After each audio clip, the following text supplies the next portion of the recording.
Quando se trata de petróleo, a gente sabe que desde 1953, quando o presidente Getúlio Vargas pensou em criar a Petrobras, é só vocês andarem um pouco para trás no passado e ver a quantidade de editoriais contra, dizendo que o Brasil não tinha que ter petróleo, não tinha que pesquisar, a gente tinha que continuar importando dos Estados Unidos. Esse era o complexo de vira-lata que ainda perdura até hoje na cabeça de muita gente. Quantas vezes já tentaram privatizar a Petrobras? Quantas vezes já tentaram mudar de nome a Petrobras? Quantas vezes já disseram, não, nós temos que vender a Petrobras porque o petróleo vai acabar e a gente vai ficar com uma empresa que não presta para nada? Isso é um bando de imbecil que fala isso. É um bando de imbecil. Porque o dia que acabar o petróleo, a Petrobras será a maior empresa produtora de biocombustível desse país, será a maior produtora de etanol desse país, será a maior produtora de hidrogênio verde desse país. A Petrobras, ela é mais do que uma indústria de óleo e de petróleo. A Petrobras é uma indústria de energia e ela vai produzir o que for necessário. Eu fico pensando que um trabalhador, uma vez, sentou junto com o seu patrão e ele começou a falar para o patrão, nossa, patrão, eu vi na imprensa que a nossa empresa está crescendo. E o patrão, muito bem, você é um cara bem informado, você é um cara que sabe das coisas. Eu também vi, patrão, que a nossa empresa teve um lucro extraordinário. Muito bem, você é bem informado, você é um cidadão brasileiro que dá orgulho na gente. Mas eu vi também, patrão, que o senhor comprou uma casa nova por não sei quantos milhões. Muito bem, você é bem informado, você é um brasileiro muito digno. Patrão, eu vi que o senhor está comendo lagosta e caviar. E o patrão, muito bem, você é um empregado altamente qualificado, mas parabéns. Aí ele falou, patrão, nós não temos nada a ver com o crescimento da nossa empresa, é só o senhor. Será que nós não temos que ter um pouquinho de aumento de salário para a gente pelo menos chegar perto do prato que o senhor come? Aí o patrão falou, você vai ser preso, seu comunista vagabundo, você não pode ficar de olho nas coisas dos outros, porque a minha empresa cresceu, porque eu sou competente. E é isso que nós temos que lutar no Brasil. Não tem nenhum empresário rico, porque ele se fez rico. Quem fez rico foi aqueles que sujaram a mão na graxa, aqueles que trabalharam, aqueles que fizeram o trabalho, aqueles que pegaram na colher de pedreiro, aqueles que fizeram massa. O que nós queremos é apenas repartir um pouco daquilo que nós produzimos. Quando alguém reclama, mas Lula, não pode aumentar o salário mínimo porque é inflacionário. Que desgraça que aumentar o mínimo é inflacionário. Um cara pode ganhar 360 mil reais por mês, não é inflacionário. Outro pode ganhar 55 milhões, não é inflacionário. Outro pode pagar, como a Petrobras pagou, 45 milhões de dividendos, sem pagar nenhum centavo de imposto de renda, não é inflacionário. Agora vem o cara do Banco Central e fala, não pode aumentar o salário mínimo. E esse negócio de pleno emprego pode causar inflação. Eu fico pensando, aonde é que essas pessoas estudaram? Qual foi a formação que essas pessoas tiveram? Em que Deus essas pessoas acreditam? Será que é verdade que eles acreditam em Deus? Porque não é possível que alguém que seja cristão seja tão insensato, seja tão desumano, pense tanto só em si. O que eu quero, na verdade, é fazer com que esse país se transforme num país em que todos possam levantar de manhã, tomar um café gostoso com a sua família, almoçar, jantar, no final de semana ir no restaurante, e os pobres do Rio de Janeiro não tem que ficar só nos morros, eles têm que ter o direito de ir para a praia de Ipanema, Copacabana, tomar uma caipirosca e viver a felicidade que Deus prometeu para eles. Qual é o crime? Qual é o crime das pessoas viverem bem? Qual é o crime da gente dizer que a filha de uma empregada doméstica tem que ter a mesma oportunidade que o filho da sua patroa? Qual é o crime da gente dizer que um filho de pedreiro pode ser engenheiro? Qual é o crime que a gente comete quando a gente cria um programa pé de meia para garantir que 500 mil de meninos e meninas no ensino médio não desista da escola para poder ajudar o orçamento familiar? Ah, mas vai custar caro, vai custar 10 bilhões de reais, que custe 15. Eu prefiro gastar 10 bilhões em educação para a nossa juventude do que gastar 50 centavos para fazer uma cadeia para prender ele se ele não tiver sorte de estudar amanhã. Esse ato de hoje é, na verdade, uma reparação. Uma reparação ao que muita gente honesta, ao que muita gente trabalhadora sofreu dentro da Petrobras com a denúncia da Lava Jato. Eu sempre digo que se você quiser prender um corrupto, você prende o corrupto. Se você quiser dizer que uma empresa roubou, quem roubou não foram os trabalhadores, foi algum corrupto, algum corruptor. Então você pega ele e pune, mas deixa a empresa produzir, deixa a empresa gerar emprego, deixa a empresa gerar salário, deixa a empresa gerar renda. Mas a tentativa não era prender corruptos. A tentativa era desmoralizar a Petrobras aos olhos da sociedade brasileira para depois falar, vamos vender. Como eles sabem que o Congresso Nacional, mesmo sendo um Congresso conservador, iria criar confusão para não deixar vender a Petrobras, eles resolveram vender ativos da Petrobras. Vamos fatiar a Petrobras. Vamos vender a BR. Vamos ser franco, companheiros e companheiras. Vamos ser franco, como trabalhador da Petrobras e como usuário. O que melhorou para o consumidor brasileiro a venda da BR? O que melhorou? Barateou o combustível? Eles estão fazendo entrega na casa da gente? Olha, não estão. Eles apenas se apoderaram de uma empresa que daria lucro para a Petrobras, para tirar um pedaço da Petrobras. A mesma coisa eles fizeram com a empresa de gás. No primeiro mandato meu, eu comprei uma empresa distribuidora de gás, acho que era Liquigás. Eu comprei para que a gente pudesse, não permitir que as outras empresas fizessem o preço que quisesse, para a gente poder regular o preço do gás, vender a Liquigás. O que melhorou para o povo brasileiro? O que salvou a Petrobras? Nada, nada. Eles tentaram acabar com a construção de navio, vários estaleiros ficaram paralisados. Olha, o que melhorou para a Petrobras? Nada. Na verdade, piorou, porque a gente tem que pagar frete para levar e para buscar. A gente tem que pagar frete para navios estrangeiros transportar o que a gente poderia estar transportando com produto brasileiro. Ah, mas esse Lula é maluco, porque se a gente importar, vai ficar 30 milhões mais barato, 40 milhões barato. Olha, o que vale 30 milhões de dólares, de reais, em substituição ao conhecimento tecnológico, à qualificação da mão de obra, à geração de emprego, ao pagamento de salário e ao consumo que o povo vai fazer se ele produzir aqui dentro? Olha, então é nessas coisas que nós temos que pensar. Porque desde 1980, quando a Margaret Thatcher e o presidente Reagan estabeleceram a discussão sobre o consenso de Washington, que nós perdemos um pouco essa luta. Vamos ser francos, muitos de nós, sentados na frente do sofá, olhando os economistas falando, os especialistas falando, é que a gente tinha que vender tudo, porque a iniciativa privada é melhor, a empresa estatal só tem corrupção, a empresa estatal só tem ladrão, a empresa estatal, não funciona. É verdade. A Vale, ela está melhor agora que foi privatizada ou ela era melhor quando ela era uma empresa do Estado brasileiro? A Eletrobras está melhor agora ou estava melhor quando estava na mão do Estado? Se não fosse a Eletrobras, a gente não fazia Santo Antônio, não fazia Giral, não fazia Belo Monte. A Eletrobras, quando era estatal, o presidente da Eletrobras ganhava 60 mil reais por mês. Hoje que ela é privatizada, o presidente ganha 360 mil reais por mês, fora bônus. O presidente da Vale, que é um senhor, que viaja de avião Gulfstream. O Zé Sérgio Gabrielli era presidente da Petrobras e viajava de avião de carreira para todas as viagens que eu fazia. Ele não, ele tem um Gulfstream com 18 horas de autonomia, que vai de São Paulo a Moscou, de São Paulo a Xangai, avião da empresa. E sabe quanto ganha hoje? O CEO da Vale, 55 milhões por ano. Não é 55 mil reais, é 55 milhões por ano. Então eu fico perguntando, cadê a bondade dessa empresa privatizada? O que ela trouxe de verdade de lucro para o país? O que a Vale tem produzido de novo? Nada. A Vale também, como a Petrobras, no tempo deles, tenta vender ativo. Vender ativo, vender ativo.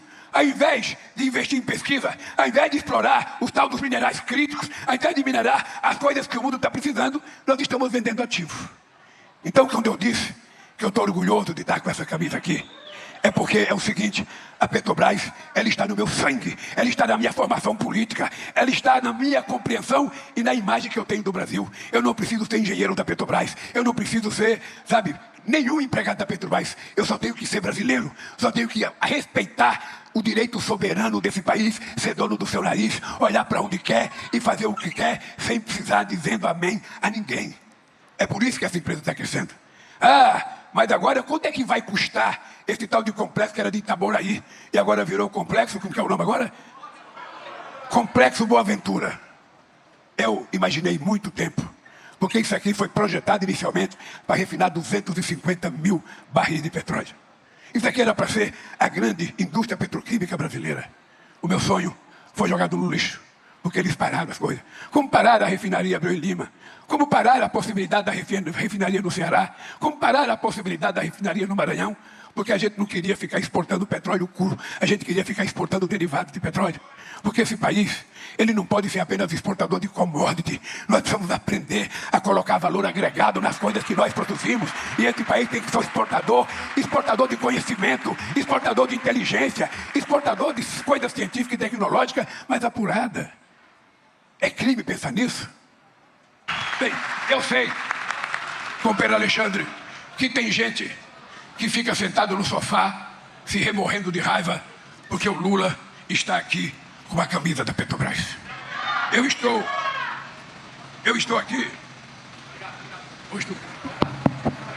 aqui com essa camisa da Petrobras, porque eu, embora não tenha sido petroleiro, certamente pela minha formação profissional e pelo pouco tempo de escolaridade que eu tive, eu jamais passaria num concurso da Petrobras. Mas como o povo é mais inteligente do que quem faz concurso, o povo achou que eu deveria ser presidente da República e por isso eu estou aqui na Petrobras com vocês. E queria dizer para vocês da minha satisfação com o meu ministro Alexandre Silveira, da minha satisfação com a minha presidenta Magda e da minha satisfação com vocês. Aqui nesse país, historicamente, tudo que a gente quer fazer, as pessoas falam, vai custar caro. Custa muito caro. Está custando caro fazer isso aqui, Magda. Está custando caro a gente fazer esse complexo Boa Ventura. Está custando caro. Mas vamos fazer a pergunta ao contrário. Quanto custou paralisar ele desde 2018? Quanto custou? Quanto custou a esse país a gente não ter feito reforma agrária na década de 50? Quanto custou a esse país a gente não ter alfabetizado todo o povo brasileiro na década de 60? Quanto custou a esse país permitir o êxodo rural para ocupar as grandes cidades brasileiras de forma desordenada como aconteceu? As pessoas não perguntam isso. Porque as pessoas que fazem essas perguntas não sabem o que é ser pobre, não sabem o que é ser trabalhador, não sabem o que é ficar desempregado, não sabem o que é passar fome, não sabem o que é não ter uma profissão. E eu sou uma pessoa de muita sorte. Se eu contar para vocês a quantidade de sorte que eu tive na vida, vocês não vão acreditar. A primeira coisa que eu tive sorte foi nascer, belo como eu sou, de uma mãe que teve 12 filhos, sem médico, só com parteira. A segunda sorte que eu tive, Magda, foi não morrer de fome até completar 5 anos de idade, porque aonde eu nasci, as crianças morrem logo.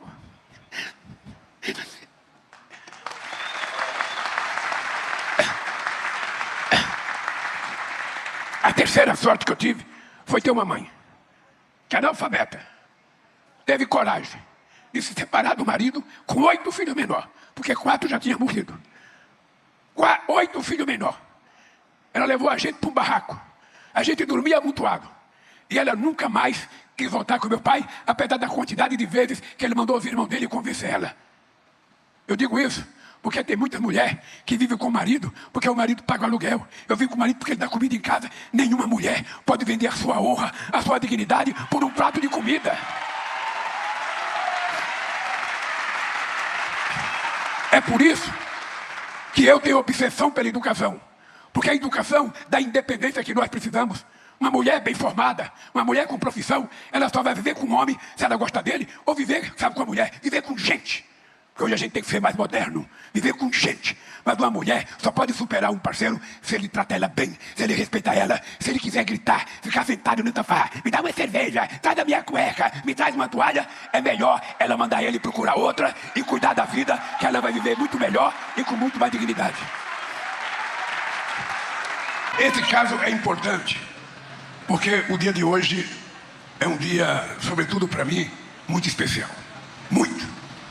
Eu não vou falar da Petrobras aqui, para não ficar emocionado como eu fiquei no Paraná, mas eu lembro, querida Magda, querido Alexandre, ministro de Minas e Energia, e a nossa Magna, presidente dessa empresa, eu lembro da quantidade de brigas que eu fiz durante a campanha de 2002, para tentar convencer a sociedade brasileira que a Petrobras poderia ser uma empresa mais forte, que a gente poderia fazer a Transpetro produzir navio aqui, que a gente poderia produzir as sondas, que a gente poderia produzir plataforma. E eu lembro que nós fomos desacreditados pelo ex-presidente da Petrobras, que depois morreu, que Deus o tenha. E eu lembro das brigas com o Zé Eduardo Dutra, com o Zé Sérgio Gabrielli. Eu lembro que quando eu fui inaugurar o estaleiro lá em Pernambuco, na volta nós passamos na Bahia, e a gente precisava comprar a plataforma, e o Zé Sérgio Gabrielli foi me avisar que a gente estava importando 28 sondas, ele e o Estrela.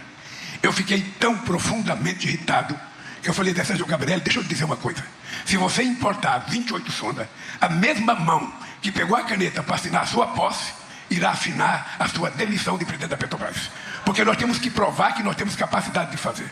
Ele dizia, mas os empresários não têm capacidade de fazer. Eu fiz uma carta aos empresários e os empresários me responderam o seguinte: presidente Lula, realmente nós não temos condições de fazer a sanda.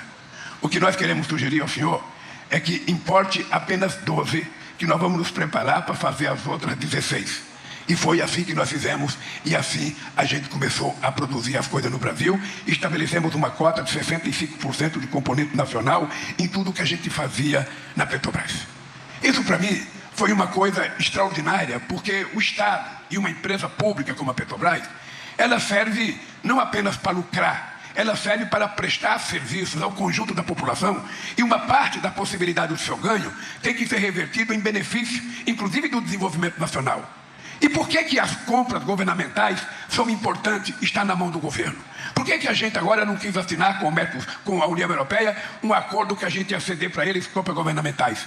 Porque, na verdade, nas compras governamentais é a possibilidade que o Estado tem de favorecer pequenas e médias empresas brasileiras a produzirem aqui no Brasil, com tecnologia brasileira, com mão de obra brasileira, com salário brasileiro, com aço brasileiro, para que a gente possa, então, fazer com que esse país cresça, se desenvolva. A gente não pode ser um mero importador de tudo. É importante. Foi por isso, Magda, que eu pedi para o Lázaro Brandão, na época, tirar o Roger Agnelli da presidência da Vale, também que Deus o tenha, porque ele morreu no acidente com a família.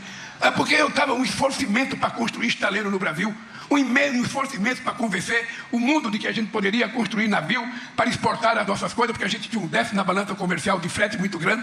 E aí a Vale compra 3 navios da China de 400 mil toneladas. Eu fiquei muito pé da vida, muito pé da vida. Eu falei, não é possível. Não é possível que essas pessoas não tenham nenhuma noção da importância desse país ser dono do seu nariz. Nós somos um país grande, muito grande. E esse país precisa gostar de ser grande, gostar de ser respeitado. Eu tive sorte quando eu aprendi uma profissão de torneiro mecânico e arrumei emprego para ganhar mais do que o salário mínimo. Eu tive sorte de ser o primeiro filho da minha mãe a ter uma televisão. Eu tive sorte de ser o primeiro filho da minha mãe a ter um diploma primário. Eu tive sorte de ser o primeiro filho da minha mãe a ter uma geladeira, a ter um carro, a ter uma casa própria. Eu tive sorte de ser presidente do sindicato importante, que é os metalúrgicos do ABC. E por conta disso, eu tive sorte de trabalhar com uma classe trabalhadora consciente, que me ajudou a compreender que eu precisava criar um partido político, porque as leis que a gente quer que seja aprovada não serão pelos nossos adversários dentro do Congresso Nacional. E eu tive sorte quando vocês tiveram a coragem e a consciência de colocar um cidadão só com diploma primário para ser presidente da República desse país. Vocês me deram a chance. Vocês me deram a chance de provar a esse país que a gente não pode confundir inteligência com ano de banco escolar. No banco escolar, a gente pode aprender conhecimento. Conhecimento específico e até conhecimento geral. Mas inteligência é outra coisa. Inteligência, você herda da qualidade da massa encefálica da tua mãe, do teu pai, do teu avô. Você aprende no berço. Você aprende ouvindo. É por isso que eu tenho a orelha caída, de tanto ouvir. Eu gosto de ouvir. Eu faço reunião com 30 empresários, eu ouço todos. Eu faço reunião com 37 ministros, eu ouço todos. Eu faço reunião com 40 dirigentes sindicais, eu ouço todos. Eu não me canso de ouvir, porque eu gosto de aprender. E todo mundo sempre tem uma coisa para ensinar para a gente. E eu precisava mostrar à elite brasileira que um metalúrgico, peão de fábrica, que já passou fome, que já teve sua casa com 1,5 metro de água, que já saiu correndo para tirar rato, barata de dentro da sua casa. Eu quero provar para eles que eu tenho mais competência de governar do que eles que nasceram numa vida de nababo, na teta de berço de ouro e estudaram com o que eles quiserem. E isso nós já provamos e eu tenho sorte. Eu tive sorte no primeiro mandato. 22 milhões de empregos. Muito crescimento da renda salarial. O PIB crescendo 7,5%. O Brasil ganhou 2 vezes investimento grande no meu primeiro mandato. E agora eu tenho sorte. Imagina o seguinte, eu e o Corinthians. Eu estou vendo um companheiro com a bandeira do Corinthians. Eu queria dizer para vocês ganharam ontem de 1-0 do Bahia. Um jogo bem chifre. Então o Flamengo ganhou ontem. É o seguinte, o Flamengo se prepare, porque ele vai para a semifinal com o Coringão. E agora Nós temos um goleador holandês que foi vendido para nós porque fazia tempo que ele não marcava um gol no Atlético de Madrid. Então, ele guardou os gols para marcar quando ele estrear no Corinthians. E aí eu lembro de uma história. Eu sou vascaíno. O Roberto Dinamite, que foi o maior artilheiro da história do Vasco, foi vendido para o Barcelona. E ele ficou no Barcelona e não conseguiu dar sorte. Não conseguiu marcar gol. E ele voltou para o Brasil. E o filho da mãe voltou para o Vasco. E o primeiro jogo dele foi em São Paulo contra o Corinthians. Ele marcou 5 gols no único jogo contra o Corinthians. 5. Tudo que ele não marcou na Espanha, ele marcou contra o Corinthians. Então, eu quero ter sorte para dizer para vocês, a economia brasileira vai crescer, o salário mínimo vai crescer, a renda do trabalhador vai crescer, a inflação vai estar controlada, a gente vai formar mais professor, vai formar mais engenheiro, vai formar mais matemático, vai formar mais físico, vai formar mais engenheiro para trabalhar na Petrobras. A gente vai formar mais gente para fazer com que essa empresa continue sendo a empresa motivo de orgulho desse país.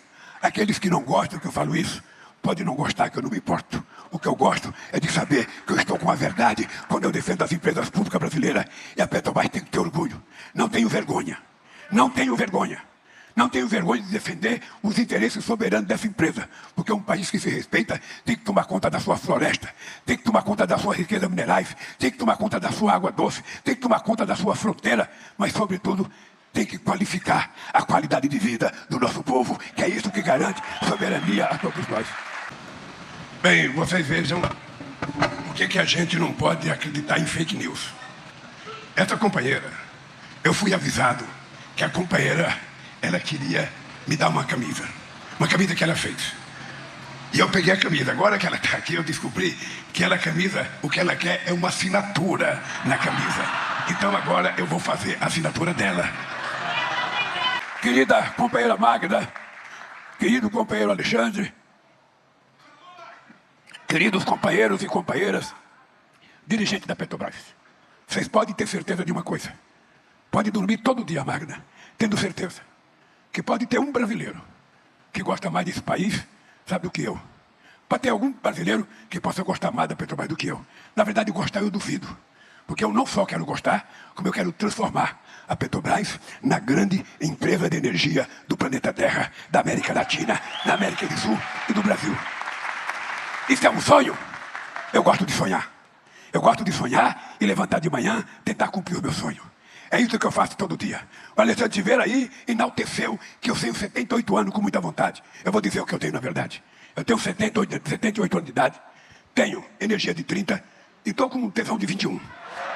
E eu explico tudo isso. É tesão política. Presta atenção. É um tesão política. E presta atenção numa coisa. E por que eu tenho isso? Porque eu adquiri a consciência de que só envelhece as pessoas que não têm uma causa. As pessoas que levantam de manhã sem saber o que fazer. Porque um ser humano que não tem o que fazer, ele morre de tédio. E eu não quero morrer de tédio. Eu sim pedi a Deus, sabe, dizer como é que eu queria morrer. Eu queria morrer com 120 anos, com o microfone na mão, na frente dos trabalhadores da Petrobras, dizendo que a gente vai continuar crescendo e melhorando. E eu estou querendo chegar a 120 anos. Estou querendo chegar a 120 anos, estou preparado, motivado, apaixonado. Imagina, um cara de 78 anos apaixonado, Vic. Apaixonado de verdade. Sabe, a paixão é uma coisa muito forte. Mais do que paixão, é a paixão com amor. Porque a paixão só é passageira. O amor é eterno. E é assim que eu levo a minha vida. Eu amo esse país, eu amo meu povo, eu amo o Nordeste, eu amo a Janja, eu amo meus filhos, e eu amo a Petrobras de coração. E muito mais do que a Petrobras, eu amo vocês, trabalhadores e trabalhadoras da Petrobras. Um abraço, gente. Parabéns, Magda. Parabéns, diretoria da Petrobras. E parabéns, trabalhadores da Petrobras. Está encerrada a cerimônia. Pede-se a todas e a todos que aguardem a saída do presidente da República.